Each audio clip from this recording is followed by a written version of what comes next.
चलिए तो अब देखते हैं कि एशियाई क्रिकेट परिषद जिसे पूछे कि सर इसके संदर्भ में इसको जो है स्थापना 1983 के दौर में किया गया था। 1983 ईस्वी में एशिया में क्रिकेट खेल को बढ़ावा देने के लिए इसे क्या किया गया था सर, विकसित किया गया था। ठीक है, आगे हम देखते हैं कि वर्तमान में जो इसके मेंबर हैं वह 30 हो चुके हैं। तो इस जो है कि परिषद के मेंबर जो है कि 30 हो चुके हैं। मूल रूप से जो मेंबर हैं ये ध्यान देना होगा कि इसका हेड क्वार्टर कहाँ है और जो है कि इसके मेंबर कौन कौन है भाई। तो हम देखते हैं कि जो 1993 ईस्वी में इसकी स्थापना होती है और मूल जो सदस्य हैं, मेंबर हैं, बांग्लादेश है, भारत है, मलेशिया है, पाकिस्तान है, श्रीलंका और सिंगापुर है। इसका हेड क्वार्टर यूएई का एक शहर दुबई में स्थित है। यूएई का शहर दुबई में स्थित है इसका हेड क्वार्टर। तो बहुत ही महत्वपूर्ण है, आप सभी को पेन और कॉपी लेकर चलना है भाई। चलिए 4 नंबर क्वेश्चन तहलका मचाते हुए आरआरबी एनटीपीसी में भाई साहब 4 नंबर जो क्वेश्चन है आपके आरआरबी एनटीपीसी में सवाल पूछेगा ही तो पूछेगा। सवाल हम सेकंड नंबर आपसे पूछना स्टार्ट करते हैं भाई। सेकंड नंबर जो क्वेश्चन है ये कह रहा है सती प्रथा किस गवर्नर जनरल के द्वारा समाप्त किया गया था।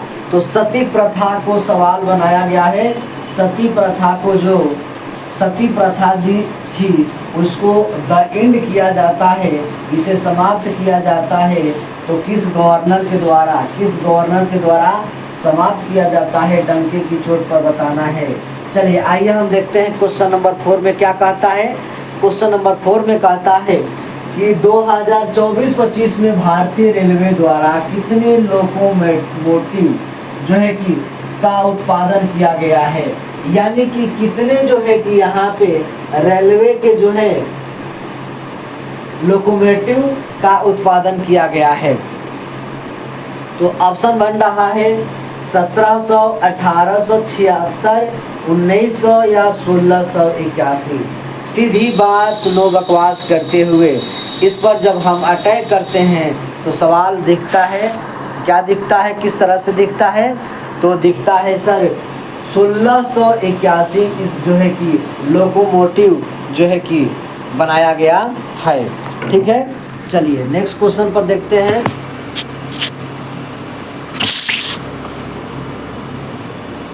नेक्स्ट क्वेश्चन पे हम देखते हैं कि क्या चीजें यहाँ पे आती हैं।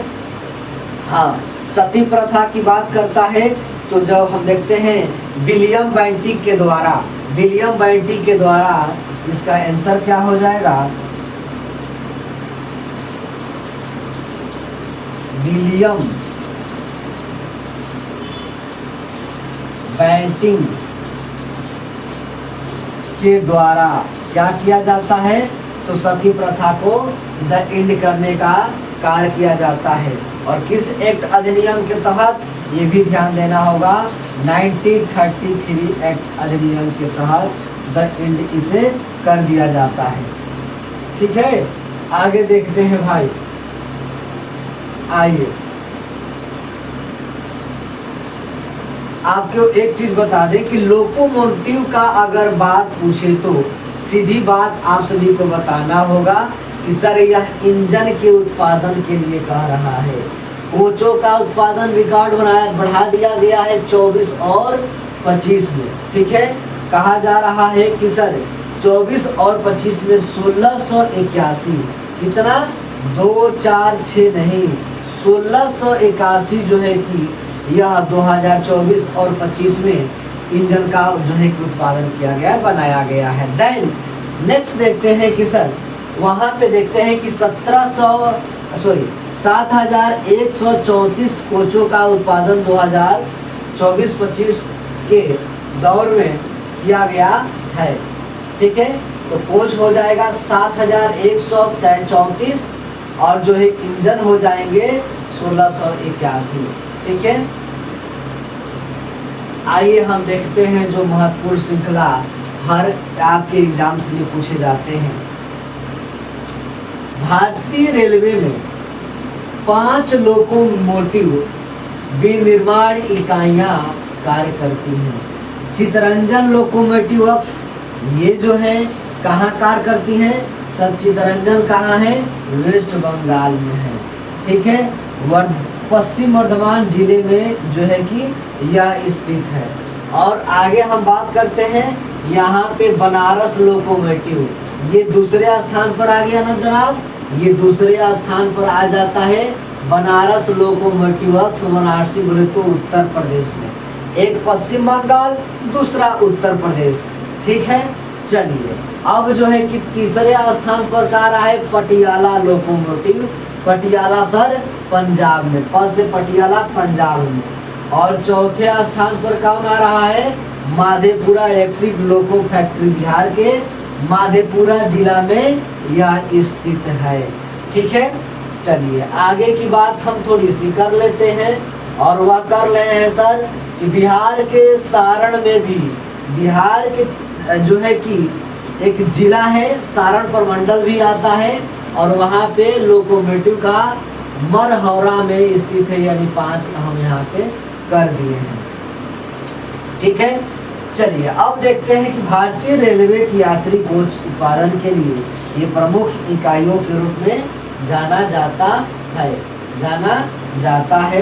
तो देखते हैं 5 जो है महत्वपूर्ण चीजें हैं, देख लीजिए। Integral coach factory Perambur Chennai Tamil Nadu 1955 में इन्हें स्थापित किया गया है। ठीक है, देन हम देखते हैं नेक्स्ट पॉइंट कि सर रेलवे कोच फैक्ट्री कहाँ स्थित है? कपूरथला में। रेलवे जो है कि कोच जो है फैक्ट्री कपूरथला पंजाब 1985 में स्थापित किया जाता है। सर सबसे पहले जो ट्रेन है, सबसे पहले ट्रेन कहाँ चलाई गई थी? पहले ट्रेन चलाई गई थी सर, कहाँ चलाई गई थी? 16 अप्रैल का दौर था, 16 अप्रैल का दौर था। 1800 जो है कि 93 ईस्वी में चलाया जाता है। और यह कहाँ चलाया जाता है जनाब? यह चलाया जाता है ठाणे से मुंबई के बीच में, मुंबई के बीच में चलाया जाता है। ये 34 किलोमीटर का दूरी तय किया जाता है। और बड़े मजे की बात है कि इस जो ट्रेन के इंजन थे, उस ट्रेन के इंजन का नाम क्या था? इंजन का नाम क्या था? जो आज जो है म्यूजियम में रखा गया है, उसका नाम था ब्लैक ब्यूटी नाम था, ब्लैक ब्यूटी इसका नाम था इस इंजन का। लॉर्ड डलहौजी के शासनकाल में, लॉर्ड डलहौजी के शासनकाल में जो है कि इसका जो है कि रेलवे की शुरुआत होती है। लॉर्ड डलहौजी के शासनकाल में रेलवे की शुरुआत होती है। डन है। डलहौजी की बात आती है तो 86 रहनुमा अपने को मनमौजी बनाते हैं, और हुकूमत पाई तो फिर बेटे को डलहौजी बनाते हैं। किसान के बेटे ही सरहद पर जान देते हैं, बड़े लोग कहाँ बेटे को फौजी बनाते हैं, बड़े लोग कहाँ बेटे को फौजी बनाते हैं। तो इसी के साथ नेक्स्ट क्वेश्चन हम देखते हैं भाई साहब, 5 नंबर क्वेश्चन। 5 नंबर क्वेश्चन क्या है तो देखते हैं। भारतीय अंतरिक्ष अनुसंधान, जो है कि अंतरिक्ष अनुसंधान जिसे हम संगठन इसरो के नाम से जानते हैं, तीसरा लॉन्च पैड कहाँ स्थापित किया जाएगा भाई? बंगलुरु में, चेन्नई में, श्रीहरिकोटा में, विशाखापट्टनम में। इसका राइट आंसर क्या हो जाएगा आप सभी को बताना होगा। इसका राइट आंसर क्या होगा आप सभी को बताना होगा। भारतीय अंतरिक्ष अनुसंधान इसरो का तीसरा लॉन्च पैड कहाँ स्थापित किया गया है? सीधी बात में बकवास करते हुए श्रीहरिकोटा में, सतीश धवन श्रीहरिकोटा में स्थापित किया जाएगा भाई। आइए हम देखते हैं श्रीहरिकोटा में सतीश धवन में लॉन्च किया जाएगा। इस प्रोजेक्ट को सरकार के द्वारा कहा जा रहा है कि सेंट्रल गवर्नमेंट के द्वारा हम देख रहे हैं कि 3984.86 करोड़ रुपया का क्या किया गया है, मंजूरी प्रदान कर दिया गया है, यानी कि डन कर दिया गया है। ठीक है, तो आप सभी को बताना है कि सर इसरो जो ट्रेंडिंग में चल रहा है, इसरो का हेडक्वार्टर कहाँ है, बेंगलुरु में है और इसकी स्थापना 15 अगस्त 1969 में हुआ था।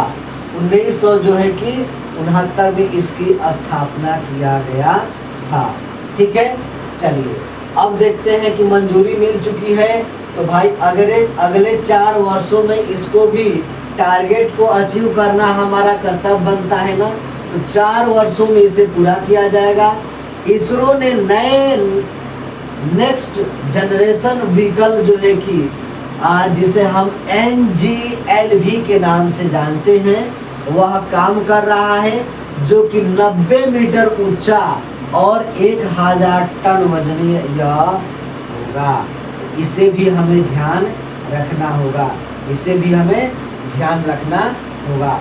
ठीक है, चलिए आगे की बातें हम करवाई करते हैं 6 नंबर क्वेश्चन पे। भाई 6 नंबर क्वेश्चन क्या है, आइए थोड़ा सा ध्यान देते हैं। 6 नंबर क्वेश्चन कह रहा है, किस देश ने 18वीं शताब्दी के रामायण भीति चित्रों का दर्शाते हुए एक विशेष डाक टिकट जारी किया है? वह देश का नाम क्या होगा? उस देश का नाम क्या होगा? कंबोडिया, थाईलैंड, वियतनाम या मलेशिया? तो इसका राइट आंसर हो जाएगा कि थाईलैंड में जो है कि यह डाक चित्रों को जो है कि दर्शाते हुए जारी किया गया है। ठीक है, चलिए आइए हम देख लेते हैं सवाल क्या बनता है। सवाल कहा जा रहा है कि हमारे यशस्वी प्रधानमंत्री नरेंद्र मोदी जी जो है कि 2 दिन की यात्रा पर कहाँ गए थे, तो थाईलैंड गए हुए थे। जब 2 दिन की यात्रा पर थाईलैंड जाते हैं तो चिन्हित जो है कि थाईलैंड सरकार के द्वारा क्या किया जाता है, ये जो यात्रा को चिन्हित करते हुए और 18वीं शताब्दी रामायण भीति चित्रों को दर्शाते हुए डाक टिकट जारी करते हैं।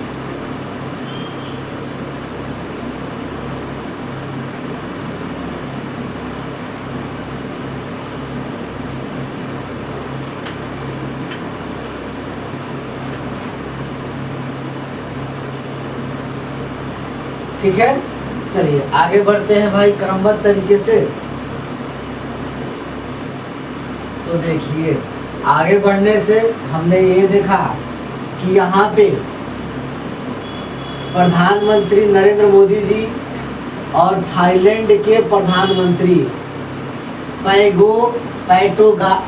पैटोगटार्न सिनावात्रा के साथ पाली में, ये जो भाषा है पाली भाषा में, बौद्ध धर्म के पवित्र ग्रंथ को त्रिपिटक का एक विशेष संस्करण भी इन्हें भेंट किया है। इन्हें जो है कि विशेष संस्करण भी भेंट किया गया है।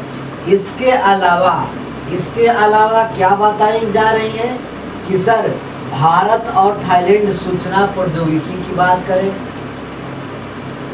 सूचना प्रौद्योगिकी की बात किया जाए, या समुद्री सूक्ष्म लघु और मध्यम उद्यम, हस्तशिल्प और हथकरघा सहित विभिन्न क्षेत्रों पर 6 सहयोग किए गए हैं। 6 समझौता पर जो किया गया है भारत और थाईलैंड के साथ। विथ आगे की गतिविधियों पर हम ध्यान देते हैं तो देखते हैं थाईलैंड जो है कि इसकी कैपिटल कहाँ है, इसकी कैपिटल बैंकॉक है। इसकी कैपिटल कहाँ है, बैंकॉक है। मुद्रा का नाम बहुत है, मुद्रा का नाम क्या है, बहुत है। और जो है प्रधानमंत्री पैटोगटार्नसियोनावात्रा है। इस तरह से इसका राइट आंसर ये सब चीजें हो जाएंगी। चलिए अब हम देखते हैं 7 नंबर क्वेश्चन, और 7 नंबर क्वेश्चन भाई साहब ललन टब बन रहा है।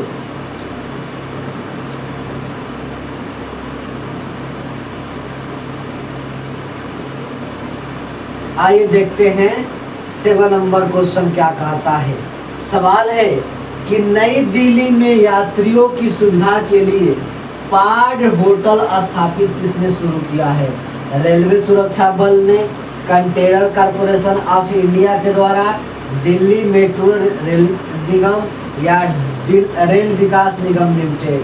इसका राइट आंसर बनेगा भाई, इसका राइट आंसर हो जाएगा कि सर दिल्ली मेट्रो रेल निगम, यानी कि इसका आंसर क्या हो जाएगा? इसका आंसर सी हो जाएगा, जिसे हम DMRC के नाम से जानते हैं। यानी कि दिल्ली मेट्रो रेल निगम के द्वारा यह लॉन्च किया गया है। ये बातें ध्यान रखना होगा भाई। DMRC की बात हो गया ना। DMRC जो है कि अब क्या करना है, इसका उद्देश्य क्या बताया जा रहा है? इसका उद्देश्य बताया जा रहा है कि यात्रियों की सुविधा प्रदान करने के हेतु देश की राजधानी नई दिल्ली में रेलवे जो मेट्रो स्टेशनों पर पार्ड होटल शुरू किया गया है। दूसरों राज्यों से दिल्ली आने वाले यात्रियों को ठहरने की सुविधा प्रदान किया गया है DMRC के द्वारा। ठीक है, तो विशेष प्रकार का होटल बनाया गया है। ठीक है, चलिए नेक्स्ट क्वेश्चन पे हम देखते हैं, ध्यान देते हैं।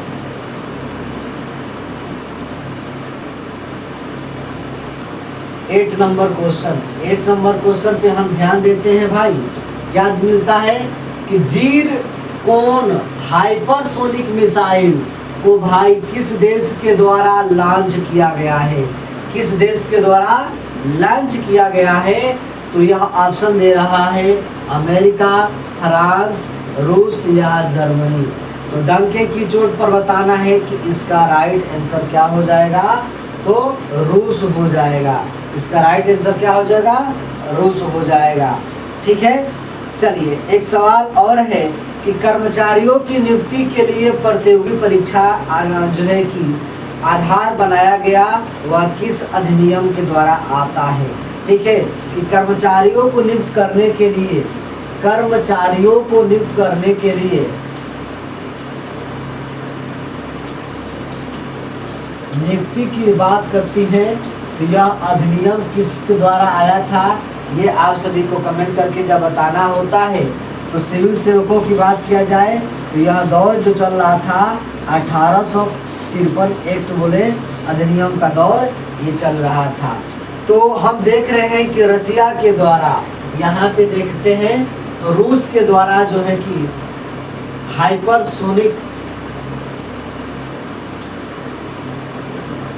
हाइपरसोनिक क्रूज मिसाइल जो है कि लॉन्च किया गया है। गति कहता है कि गति या ध्वनि की गति से 9 गुना अधिक होता है, चलता है। 10 किलोमीटर प्रति घंटे के हिसाब से यह चलता है। ठीक है, आगे हम देखते हैं कि इसकी क्षमता 1000 किलोमीटर बोले तो 625 मील जो है कि जो इसकी क्षमता है। उपयोग किया जाता है समुद्र से संचालित होने में मिसाइल ये होता है। समुद्र से संचालित किया जा सकता है इस मिसाइल को। ठीक है, और हाइपरसोनिक मिसाइलें ऐसी मिसाइलें होती हैं जो ध्वनि की गति से 5 गुना यानी 5 मैक से भी अधिक है। लेकिन इसका तो बात किया जा रहा था कि 10 गुना भी अधिक हो जाता है। और कहा जाता है ट्रैक करना, इंटरसेप्ट करना बहुत मुश्किल हो जाता है इस हाइपरसोनिक जो है कि मिसाइल को जब हम लेकर ध्यान देते हैं। 9 नंबर क्वेश्चन पर अटैक करते हैं, और 9 नंबर क्वेश्चन के साथ साथ आप सभी को स्टैटिक जीके का भी क्वेश्चन बताना है। आप सभी को स्टैटिक जीके का क्वेश्चन जो है आप सभी को बताना होगा। स्टैटिक जीके का क्वेश्चन है कि स्वतंत्रता पश्चात जो गठित किया गया था मंत्रिमंडल, उस समय जो है कि फॉरेन मिनिस्टर कौन बने थे, विदेश मंत्री कौन बने थे, जो स्वतंत्रता के पश्चात ये जो मंत्रिमंडल गठित किया गया था, तो विदेश मंत्री भी प्रधानमंत्री के पद पर कौन थे भाई, तो वह थे हमारे पंडित जवाहर लाल नेहरू। पंडित जवाहरलाल नेहरू थे विदेश मंत्री और वित्त प्रधानमंत्री के पद पर भी थे। तो आगे कमेंट करके बताना है कि भारत ने अमेरिका पर कितने प्रतिशत टैरिफ जो है कि लगाया है, 27, 28, 29 या 26। हमारी टीम जो है कि आंसर बताने के लिए, छुपाने के लिए जो है कि आंसर क्या नीचे रख देती है 26%।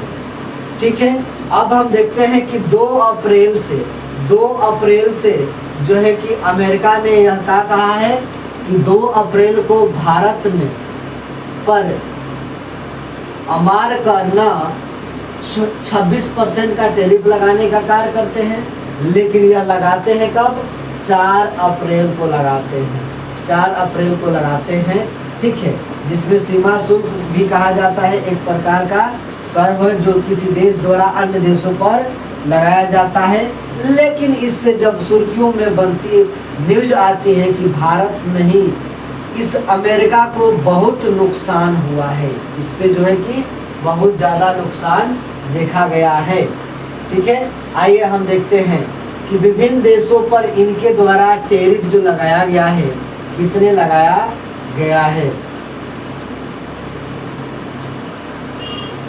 चलिए, तो अमेरिका डोनाल्ड ट्रंप जी पर अगर बात किया जाए कि भारत के अलावा चीन पर इन्होंने 34% कर लगाए हैं, यूरोपियन यूनियन पर ये 20% का, साउथ कोरिया पर 25% का, जापान पर 24% का, वियतनाम पर सर 46%, ताइवान पर 32% जो इनको सपोर्ट करते हैं टैरिफ लगेगा।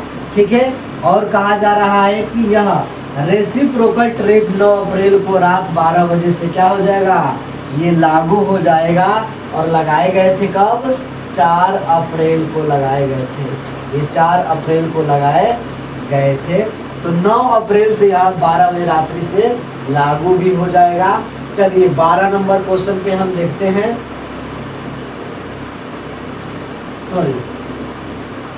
10 नंबर क्वेश्चन पर हम देखते हैं। 10 नंबर क्वेश्चन क्या बन रहा है, कहता है कि हाल ही में प्रधानमंत्री अनुसूचित जाति अभ्युदय योजना के तहत, जिसे पीएम अजय कहा जाता है, कितने गांवों को आइडियल आदर्श ग्राम घोषित किया गया है, ये आप सभी को बताना है।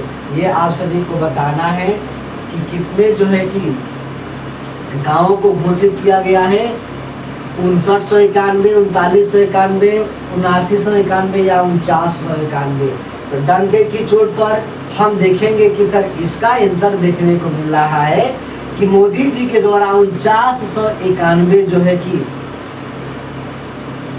ग्रामों पर जो है कि यह आदर्श गांव की घोषणा किया गया है। अब देखते हैं यहाँ पे आगे कि नरेंद्र मोदी जी के द्वारा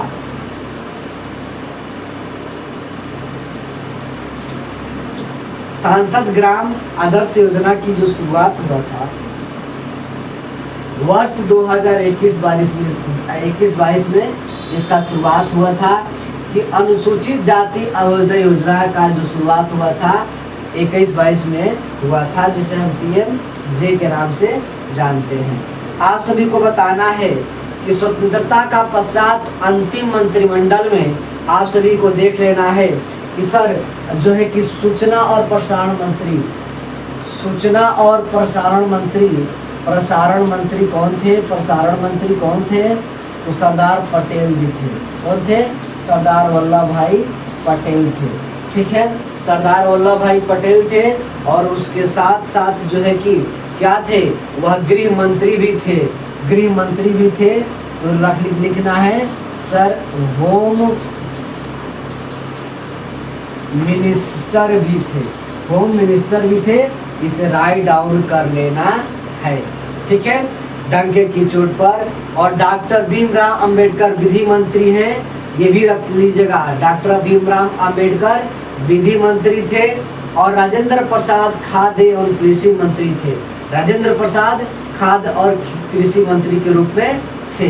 ठीक है, और रेलवे की बात किया जाए तो रेलवे जो था डॉक्टर जॉन मथाई का लीडरशिप कर रहा था। ठीक है, चलिए अब हम देखते हैं यहाँ पे कि शेड्यूल कास्ट के द्वारा समुदायों को सामाजिक आर्थिक स्थिरता में केंद्र सरकार जो है कि इसमें ध्यान देती है सुधार करने के लिए, और अनुसूचित जाति बहुल गांवों का समग्र जो है विकास किया जाएगा, इसका मुख्य टारगेट है। बट यहाँ पे ऐसा दिखता प्रतीत नहीं होता है, ऐसा दिखता प्रतीत नहीं है, धरातल पर ऐसा दिखता नहीं है भाई साहब, ये बात सच्चाई है। चलिए, किस राज्य में चपाता मिर्च को जीआई टैग मिला है? ओडिशा, त्रिपुरा, तेलंगाना या बिहार?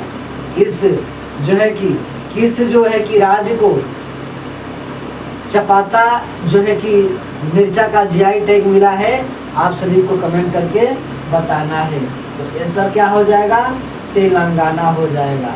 इसका आंसर क्या होगा? तेलंगाना में जो है कि वारगल चपाता को जीआई टैग मिला हुआ है, और यह चपाता अपने लाल रंग और कम तीखेपन के लिए जाना जाता है। इसलिए सवाल यहाँ ये बन रहे हैं, कहाँ पे? सर तेलंगाना में। और तेलंगाना की कैपिटल सर हैदराबाद, हैदराबाद है। वहाँ के सीएम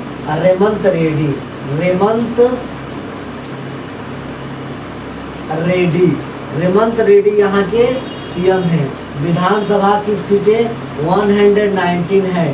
ठीक है, विधान परिषद भी है यहाँ पे, जो है कि विधान परिषद वाला स्टेट कौन हो जाएगा? तेलंगाना भी है। चलिए आगे हम देखते हैं। तो यह देखा जा रहा है कि 18वीं शताब्दी का जीआई टैग उत्पादन बन गया है। 18वां माने कि कहा जा रहा है कि तेलंगाना का जीआई टैग बनने वाला यह जो मिर्च है और 8वां बन चुका है। कितना? अब देखते हैं कि 6783 एकड़ में उगाई जाने वाली इसकी विशेषता अस्थाई जो है कि मिट्टी और जलवायु में उपस्थिति है। रामानाडु चिथिराइकल राइस, ये तमिलनाडु के साथ संबंध है इनका। ठीक है, और कुम्भरम पत्तनम जो पान पत्ता है, ये भी तमिलनाडु में है। जो इन्हें क्या मिला है? जीआई टैग मिला है, जीआई टैग मिला है। इसकी शुरुआत 2003 में हुआ था, और 2004 में जो है कि दार्जिलिंग के चाय को मिलता है, ये भी ध्यान देना होगा। ठीक है, चलिए अब हम देखते हैं कि जो प्रमुख इसकी जीआई टैग जो मिला है उसको देख लेते हैं। थोवलई फूलों का माला तमिलनाडु को जीआई टैग मिला है। सौदागरी ब्लॉक प्रिंट सर गुजरात में इसको जीआई टैग मिला है। चोला हस्तशिल्प, ये भी गुजरात को जीआई टैग मिला हुआ है। ठीक है, तो आज की सेशन को हम एंड करते हैं यहीं पे। मिलते हैं नेक्स्ट क्लास में आप सभी के साथ। लेकिन मैं बता दूं कि सर अंतिम मंत्रिमंडल की जो बातें थी कि यहाँ पे देखते हैं कि कानून मंत्री के रूप में, विधि मंत्री के रूप में डॉक्टर अंबेडकर बनते हैं, और रक्षा मंत्री जो है सरदार जो है कि बलदेव सिंह बनाए गए थे, एंड जो है कि वाणिज्यिक मंत्री CH भाभा को बनाया गया था, और हेल्थ मिनिस्टर राजकुमारी अमृता कौर को बनाया गया था। तो आज की सेशन को हम एंड करते हैं, और मैं बता दूं कि आज स्पेशल बिहार जो है कि BPSC 4.0 हम स्टैटिक जीके का जो महत्वपूर्ण श्रृंखला है लेकर आने वाले हैं, तो देखना ना भूलिएगा। तो मिलते हैं नेक्स्ट क्लासेस में, तब तक के लिए टेक केयर, जय हिंद।